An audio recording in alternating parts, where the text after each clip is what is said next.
Hey there, Russ here. Welcome back to the shop. Well, we're going to do another rambling rampage. And do you know what number rampage this is? Anybody? Yes? The guy in the back. He always gets the right answer. He's in the back, but he always seems to know what's going on. This is rambling rampage number 6. So, basically, I'm going to talk about all sorts of different subjects. They don't have anything to do with each other. And I have a few thoughts about them. And you can, if you would like, talk about any one of these subjects back to me. Leave me a comment, your thoughts, or all of them. Or if you don't like these subjects, you want to talk about something else, you leave that comment, and I can guarantee you that there's a good chance that that thing will be in the next rambling rampage to talk about. So I'll talk about whatever you want to talk about within reason. Obviously, there's a couple things that I just as soon not talk about. But let's talk about some of these things that I got on my mind. I got a little list here, and I'm going to just kind of go down the list and talk about them. First, I'm going to talk real quick about Kick-Ass. It's a company called Kick-Ass down in Australia. I don't know if you're familiar with them yet or not. I just learned about them the other day, and I've been looking at some of their products, and I would never buy their products, but they're down in Australia, so to buy it would be very costly anyway back up here. But their ideas have given me ideas of to do some of the things that I want to do in my own Ryobi battery world and my own power pack. Basically, my fog system, which we're going to talk about here. But Kick-Ass has some really great ideas electrically that I really like. They have a module power box, so you can hook any battery up to it you want and things like that. And I'm thinking, why don't I do that? Rather than having the battery connected to a system permanently, I make it so I can take any battery and hook this thing up to it and take it. So I've been thinking about that, and it actually has opened up some ideas about things that I might do with my Ryobi battery and 12-volt battery lithium iron phosphate batteries. I'm going to strictly use the iron phosphate type batteries, 12 volts, or I'm going to use the 18-volt Ryobi battery for all my power needs. But they have some really great ideas of how I can take what they do and apply it to what I want to do in my own shop or in my own world to help support me, like when the power goes off. So if you don't know Kick-Ass, go check out their products and you'll see what I'm talking about. And if you want to talk more about it, any product in particular, you can mention it if you'd like, but they do have some really good ideas out there. I think it's a little high price, but then maybe that's because it's Australia and not here, and it's just a different world, and so prices are not very judgeable from here on what they pay. So anyway, Kick-Ass, check it out. I think it's worthwhile. Tell me what you think. The other day, you know who and I were sitting down talking about the monster, little Missy. And I call her Missy, and when I say her name, if she's anywhere in earshot, she's right here bothering me. So we tend to give them another name, that when we talk between us, we use the other name. Now, excuse this, it's a long time ago, but when Annie was young, her name was Dumbass. And it still is. To this day, that's what we call her. But when we talk to her, we call her by her name, Annie. And so we tend to talk to them in that way. We give words other meanings so that we're talking between us. The dog doesn't understand what we're talking about. Because if we say mailbox at any time, in any part of a conversation, not that we're going out there, but we may ask about what was in the mailbox today, and the dog goes nuts because she thinks we want to go to the mailbox. So we try to avoid those key things. We give them substitute words for between us, and we know what they mean. It's kind of like when people used to spell out the words and use pig Latin. My parents used to do all that stuff to try to keep us from figuring out what they were talking about. So, and it because dogs are like little children, in all honesty, and they will really interpret. Dogs get to an IQ of about a 4-year-old child, and the same attitude and mentality as that too, to a certain extent. So if you have ever had a child that's 4 years old, and we think back about what they could do and couldn't do, and how their thought processes work, then That's about where that dog is by the time they get up in the later years in their lives. They learn to understand a lot more than you even think they do. So, and Nanny is at that level. She listens to us. She knows what we're talking about all the time, it seems like. And she really is a very good dog, and she wants to please us, so she always does what we say. And half the time, we don't even have to tell her. We just say her name, and she'll do that. She knows. So, anyway, Missy is just the opposite. Missy is what I would call a child in their twos, the terrible twos. That is her. So the nickname we had picked for her, and I don't know whether it was her or me, but we picked the word monster, and it has stuck with her. So the other day she was out talking to one of her friends, visiting, and she called her monster like she does when she and I are talking. And she says, "Oh," and she knows this dog. And she says, "Oh, that's a wonderful little dog." Yeah, it is for you, but to us, around 24/7, yeah, most of the time she's a little monster. So that's what we call her. And they said, "Oh, that's a bad name for her. You should never call her that." And I go, yeah. Wait till if you lived with her, you might come to the same conclusion, I think. So, but I thought that was kind of funny to think about how these dogs, they really do learn the language. Missy already knows a lot of the language as we talk. As we talk to her normally like we would a 2-year-old child. And she is beginning to really understand the things that we're saying, not just listening to the tone of our voice. So, I think it won't be long. She'll be just as smart as the other one is.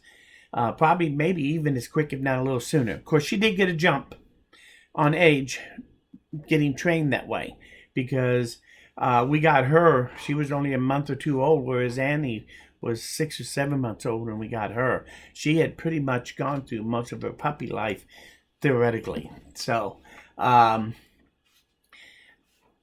she took her a while to figure out everything. That's why I said why we call her that. Because she was, at first, very slow. That's because she really wanted to try to do what we wanted and nothing else. And so she really had a hard time figuring out what we were talking about, I think. But in either case, you can give them a nickname if you're going to talk about them as adults, about your dogs. If you give them another name so that when you talk about them, you can talk about them without that dog perking up and all of a sudden be wondering what you're talking about or start pestering you. So we treasure those moments when they're laying there quietly off in the corner, laying there sleeping. And if you say their name, they come up around and start bothering you for the next 10 minutes because you said their name. You wish you hadn't said it. So that's why we don't use their name unless we want to talk directly to the dog. So anyway, they don't seem to be able to pick up on the idea that we call them one name, but yet when we call them or talk to them, we call them by another name yet. Dogs are a trip. They're a lot like kids in their pre-5-year-old years. And it just grows. And you can just see their intellectual level and their behavior changing as the dog gets older and older. They get set in the ideas of what they can do and can't do based on how you train them and what you expect from them and what you train them to not do. Can be a real challenge, just like when you're trying to raise a little kid. So they are entertaining, but I thought it was funny when people find out that we call her Monster. I don't know if I've called her that on this channel or not, but if you ever hear me say Monster, I am referring to you know who. No, not you who. I'm referring to Missy. So anyway, enough about Kick-Ass. Enough about Missy. This is just an observation I've noticed this year.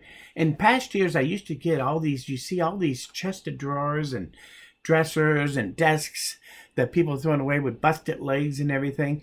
And I used to like to get some of those things because you get these big, large panels of plywood. And sometimes if it's a good quality chest of drawers, the side of the drawers might be all hardwood. And I've gotten several that way too. Got some nice wood that way. But that's been a good source of wood. This year, I have not seen virtually anything sitting out there worth picking up anywhere. In fact, I see very little sitting out, waiting to get picked up.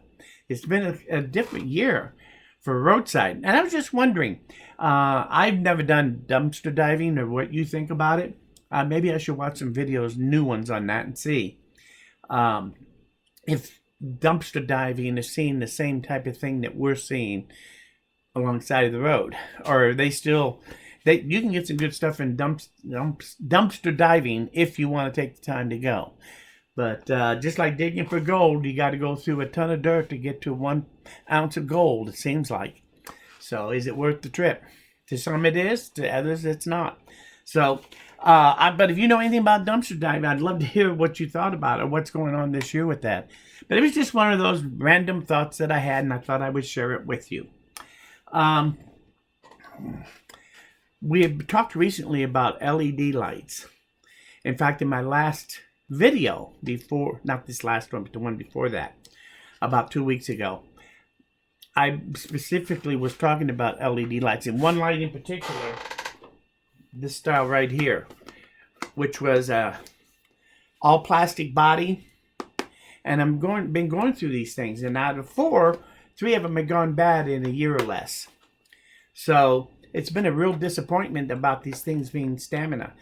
But I had a guy call me, or I think it was an email to me, and he was saying that he bought one somewhere, and I don't know the brand or anything, but he said that he plugged it in. After 2 hours, it started blinking.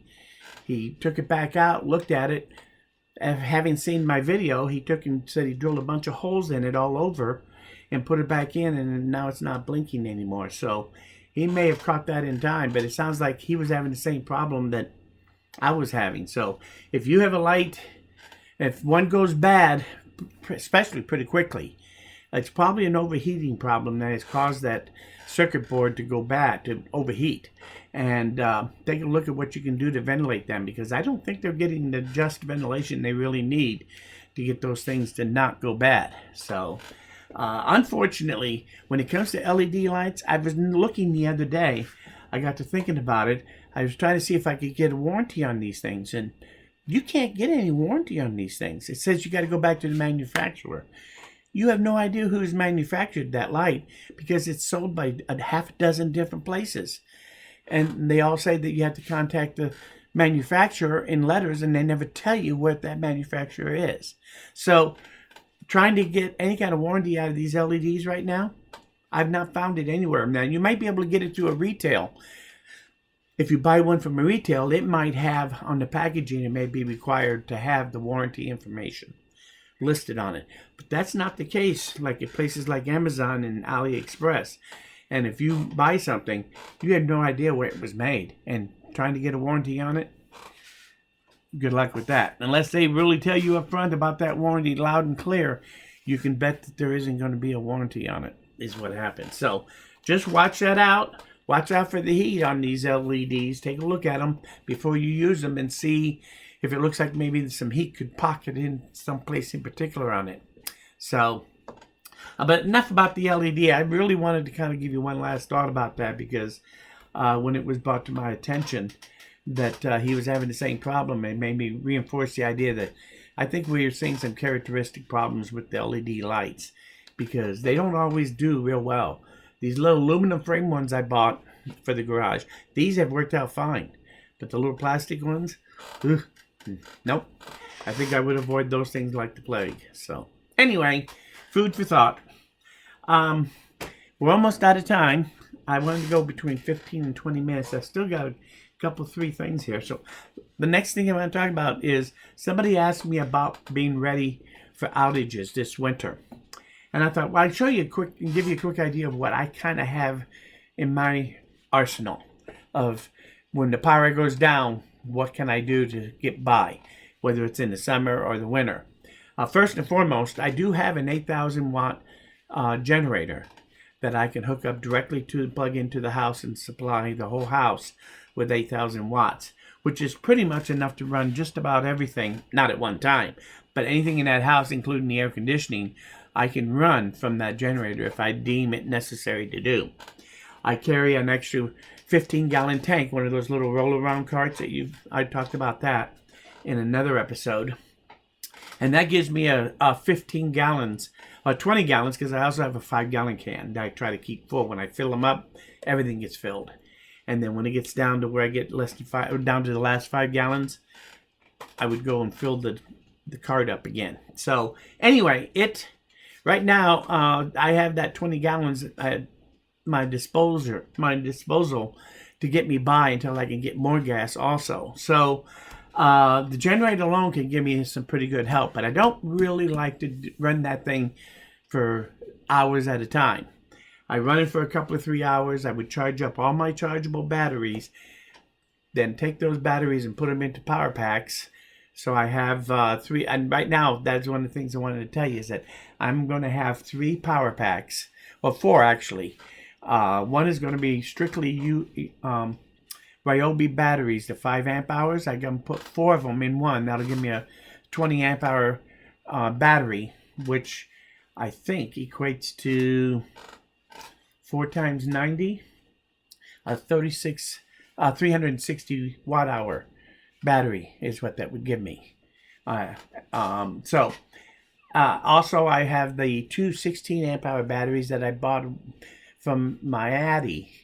And I did a thing about that because what drew me to them is that you can pull up to 40 amp load off of those 16 amp hour batteries, which is like a 2.5 C. And that's pretty good for a lithium ion battery. So I bought those, and I was going to put them both in one battery pack, but I've decided now that if I split them up, I'll get 2 battery packs at 16 amp hours. But if I want to increase it, I can take a couple of more of my Ryobi batteries, take my 9 amp hour ones, have 2 plugins on there, so when I plug them in, they would slowly charge up through the charge controller. They'll charge that other battery as it needs it. So when the battery starts to drain, these 2 would keep it charged up till they run dry. Then it runs only on the 16 amp hour battery. So between all of that, I get like a 34 amp hour or 34 amp hour battery. So just from 2 Ryobis and one of those batteries, and I can do 2 of those packs. So that would give me 3 packs there. And then the last one is my 100 amp hour battery that I bought almost 2 years ago now. And I was using that to replace those AGM batteries that I had that are not doing too well these days. So this will replace them, and that'll give me a 1200 or 1300 watt hour battery pack there.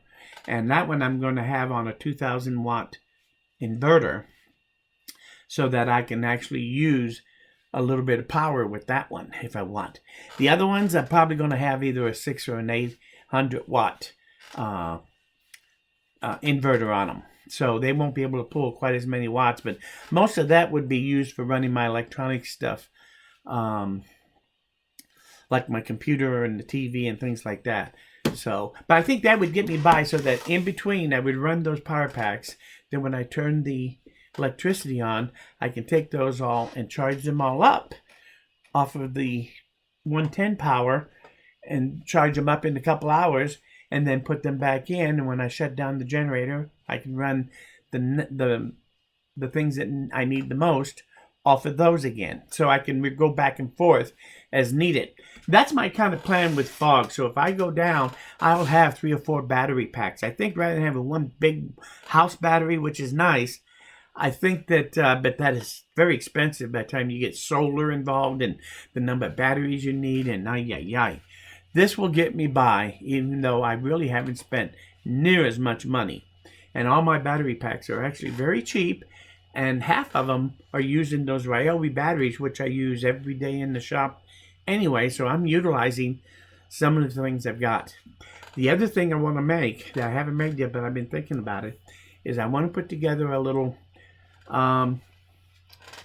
charging kit. But it's not for that you hook up to the car. But it's not to charge the car up from it. It will be a small battery in there.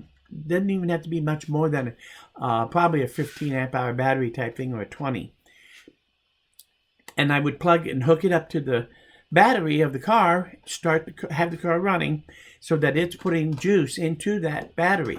And then I would hook up an inverter to that battery and take the cord and run it into the house so I can have another power cord that I can hook something up to while the car is running, or charge something if I want to from that electrical power cord and running off of the car. So when I let the car run for a couple hours, use the power off of that to help charge things back up if I need to.